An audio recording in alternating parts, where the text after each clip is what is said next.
What's up you guys and welcome back. I'm FPL Nymphria and this is my FPL Game Week 37 review and last game week of the season 38 preview video. First of all, apologies for the lack of content, but as you can hear, I've had the lurgy and I've been on antibiotics for a few weeks. Feeling a bit better now, but in terms of my FPL team, it's been just as sick as I have been in the past few weeks. Let's take a look at the misery that was Game Week 37. I decided to play Ryan and Valerie over Duffy and Gunn as a combination, based on Valerie's assist in Game Week 36. However, Gunn was dropped to give Foster a run out, and that didn't go well as Southampton conceded 3 goals. Thankfully, Ryan was a busy man against Arsenal, and despite conceding a penalty, he did make 6 saves and got subbed into my team with 4 points. However, this did mean that Valerie got just the 1 point for me, so doubling up on the Brighton duo of Duffy and Ryan in the first place would have been the better shout. Unfortunately, despite having a stellar season and getting 2 assists against Huddersfield the previous week, Robertson could only equal Valerie's 1 point. It wasn't from the lack of trying though. He made 6 crosses, had a shot on target and had 2 key passes. Thankfully, despite missing out on Salah the previous week, I did at least pick up Alexander-Arnold. And right now, the Liverpool attacking fullbacks are trading blow for blow in their attacking returns. It was very much a case of anything Robertson can do, Trent can do better. And Trent managed to equal Robbo's 2 assists of the previous week and got 3 bonus points for 10 points in Game Week 37, making Trent my highest scoring player of the week and the only player who returned anything for me. Let's just let that sink in a minute. Ouch. That is shocking when you consider who I have in midfield. Let's start with Sonny. I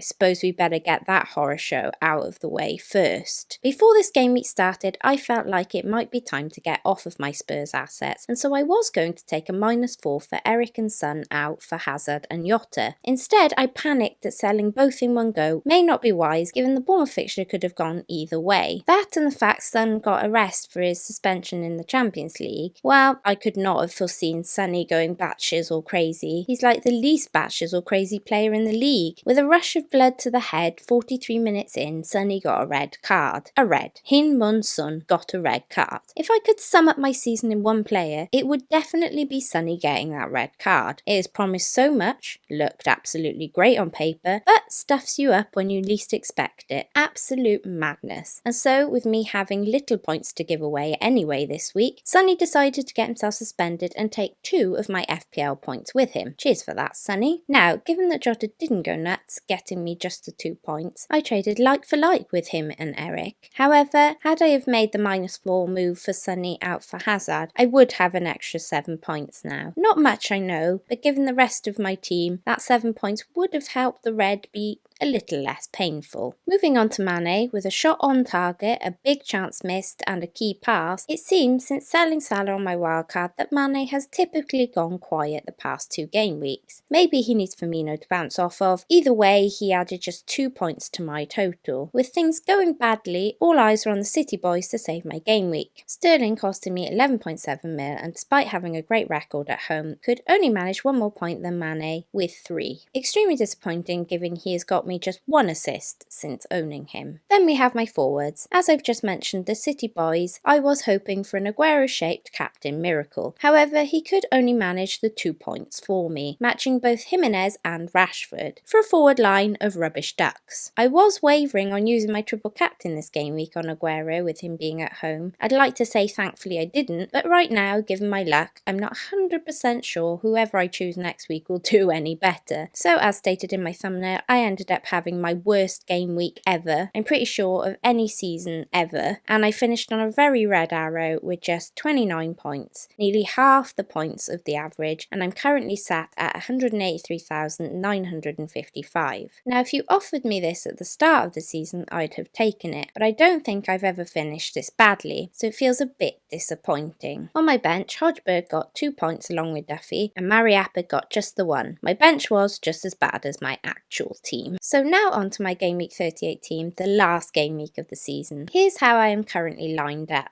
I likely try both Southampton boys against Huddersfield, given the alternative is Duffy and Ryan against City, or Mariappa. Who knows though if Gunn gets the last game. Other than that, my team, well, picks itself. Now I have some glaring problems. Jimenez and Jota face Liverpool away, a fixture they lost 2-0 in at home last time. They are better against the top 6, but Liverpool will want to do all they can do in this fixture to win the league. So do I want 2 Wolves attackers in this matchup?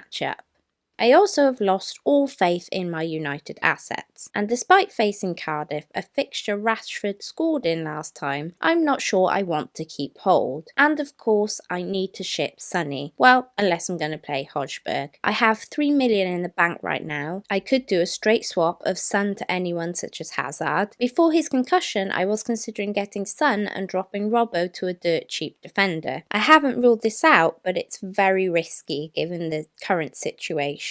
Other than these options, I am considering Palace assets in Zaha or Townsend, Leicester assets in Vardy, Tielemans and Maddison, and weirdly, I am considering Wilson again for the last hurrah of the season. These transfers will go down to the wire, I'm sure of it. On Sunday, I will see what's going on and decide then. Let me know what you guys think in the comments below of what you think I should do this game week. And that's it, you guys. Please, if you've enjoyed my content, don't forget to like and subscribe. I'm so close to that 2,000 subscribers for the season. I would love to get there. I let you guys know what I decided to do with my team via my usual social media channels, Twitter and Instagram, and you can catch how I got on in my next video. Please support me by joining the Fantasy Football Hub with my code in the description below, and as always, feel free to check out my sponsors fantasyfootballfix.com. Until next time, Nymphrya out.